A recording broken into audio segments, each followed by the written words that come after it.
UP PCS में अब कुछ ही दिन शेष रह गए हैं और इस समय सबसे ज़्यादा विद्यार्थी सीसैट के लिए परेशान होते हैं। सीसैट को लेकर के आपको मैं कुछ मोटी मोटी 4 की पॉइंट्स बताता हूँ, 4-5 की पॉइंट्स बताता हूँ। इसका अगर ध्यान रखते हैं तो सीसैट में आप रुकेंगे नहीं। ऐसे बहुत से विद्यार्थी हमारी ऑफलाइन ऑनलाइन कक्षाओं में मिलते हैं जो सीसैट की वजह से अपने एग्जाम को खराब कर बैठते हैं। जीएस सेक्शन में सामान्य अध्ययन में बहुत अच्छे अंक ले आने के बावजूद भी वे इस सेक्शन में आकर के बहुत कमजोर पड़ जाते हैं। ध्यान रखिए, सबसे पहले तो आप अपनी क्वालिटीज को समझिए। लाइक जैसे आपका क्या अच्छा है, आपका मैथ्स अच्छा है, आपका रीजनिंग अच्छा है, तो आप इस पोर्शन पर अभी से काम करना शुरू कर दीजिए। इसके लिए अभ्यास आपकी मदद करेगा। क्या? अभ्यास आपकी मदद कर सकता है।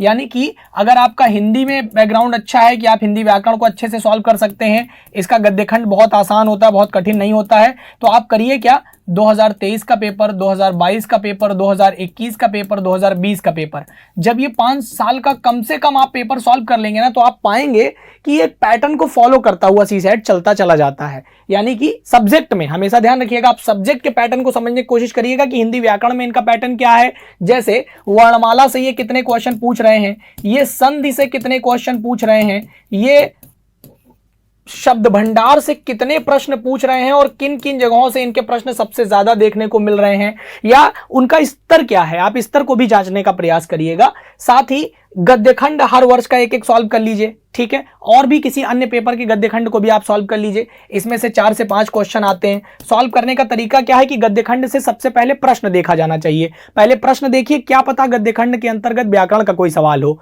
तो उसको व्याकरणिक तरीके से हल किया जाएगा, ना कि गद्यखंड के बिहाफ पर 5 सवाल पूछा गया, उसमें से पता चला 3 सवाल आपके व्याकरण से संबंधित थे, तो उसको तुरंत सॉल्व करके गोला भरिए। फिर आपके बाकी के 2 बचे हुए सवालों को सॉल्व करने की कोशिश करिए। अब आ जाइए आपका इंटरपर्सनल स्किल एंड कम्युनिकेशन, जिसको आप संप्रेषण कौशल कहते हैं। जी हाँ, संप्रेषण कौशल।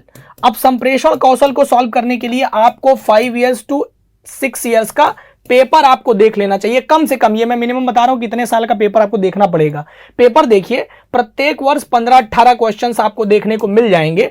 अब ये क्वेश्चंस किस तरीके से हैं, इसमें क्या क्या चीजें पूछी जाती हैं, जैसे ट्रांस लैंग्वेजिंग से क्वेश्चन है, यहाँ पे किन किन पॉइंट से क्वेश्चन पूछे जा रहे हैं, कुछ कुछ खास खास लेखक हैं जिनके बारे में पूछा जा रहा है, उनकी किताब के बारे में पूछा जा रहा है, कोई एक व्यवस्थित बात कह दी जा रही है और उसमें कैसे किया जाएगा, कैसे आप उसका सॉल्यूशन करेंगे, इस तरह के क्वेश्चन है। जैसे पूछा जा रहा है कि बॉस से बात करते समय एक व्यक्ति जम्हाई ले रहा है, मतलब उसका जो एम्प्लॉय है वो जम्हाई ले रहा है, ये क्या कहलाएगा, तो इस तरह के क्वेश्चन यहां पर पूछे जाते हैं।